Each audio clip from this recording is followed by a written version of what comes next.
You ever finish a book and just sit there thinking, what did I just read? That's The Trial by Franz Kafka. It's not the kind of novel you enjoy. It's the kind that leaves you a little perplexed, wondering what on earth you just read and why it somehow still got under your skin. On the surface, it's a simple setup. One morning, the protagonist, Joseph K., wakes up on his 30th birthday and finds out he's under arrest. He hasn't done anything wrong, or at least he doesn't think he has, because he never gets to find out. The men arresting him can't tell him what he's accused of. No one is able to present a charge.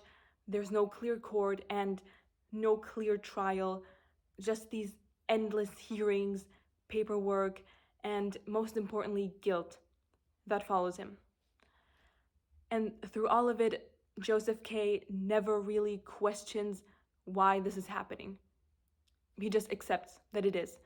Not even in the end does he get to find out why, because he's being executed. That's what makes the trial so unsettling and kind of brilliant, because it's not really a story about a crime at all. It's about guilt. And not the kind that comes from doing something wrong necessarily. It's more like the guilt of being accused of something you don't understand, but still feeling like maybe you deserve it anyway.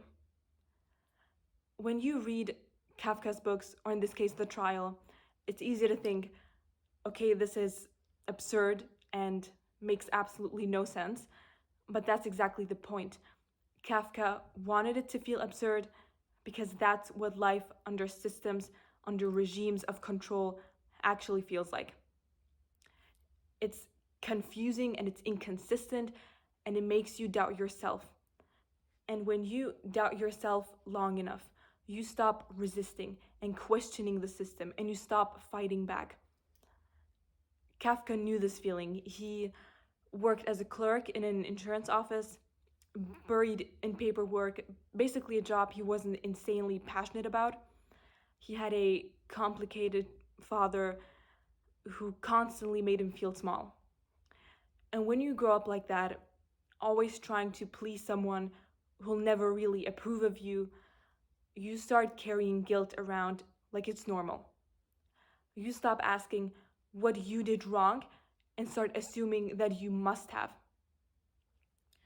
That's where the psychology of guilt comes in. Joseph K. starts the story defiant. He insists on his innocence, but as time goes on, he begins to absorb the system's logic. He starts to think, without any proof, maybe I did do something wrong. Maybe there's something in me that deserves this. He internalizes the accusation until he doesn't need anyone to accuse him anymore. He's already convinced. And we do the same thing. The system, society, social media, whatever resonates with you the most, tells you what's wrong with you and how, even if you question it, there's something wrong with you. And even if it's nonsense, part of you believes it. And this connects to something that's really interesting about the story, the way people start to cooperate with the very thing that's hurting them. Their resistance turns into obedience. Kafka shows how easy it is for people to start identifying with their own oppression. Joseph K. doesn't rebel against the court. He tries to work with it. He plays their game. He becomes part of the very process that's destroying him. And we do that too. We go along with systems we hate because we think that's the only way to survive in them. Whether it's at work, in politics, or even in human relationships. And once you start defining yourself through a system that dehumanizes you, you've already lost. Another thing that always stands out to me in the trial is how close power actually is. Because we like to think of it as something distant. Presidents, judges, people in suits behind big desks in grand buildings. But Kafka shows it's not like that at all. In the novel, the court isn't even in some grand building. It's literally located in attics. And that feels kind of relatable to today because today the court is in your phone, in your data, in algorithms deciding what you see and what you don't. Nowadays, power doesn't need to threaten you anymore. It's it subtly influences you and shapes what you pay attention to. And we keep living like that's normal. And finally, there's this question that sits at the center of the trial. What do you actually do when the system makes no sense? The protagonist in this book isn't a hero. Joseph K doesn't fight, doesn't rebel. He rationalizes, negotiates, and finally accepts. And in the end, he's executed without ever understanding what for, which is crazy because it asks the difficult question: when you're stuck in a system that makes no sense, what's the right thing to do? Do you fight something you know you'll probably never be able to take down? Or do you walk away and try to live your life as best as you can, even if it means not standing up for others? Like I said before, the moment you expect the system to play fair, you've already lost. And the only real freedom might be in recognizing that life itself is absurd. So, yeah, the trial is political, but it's also deeply psychological.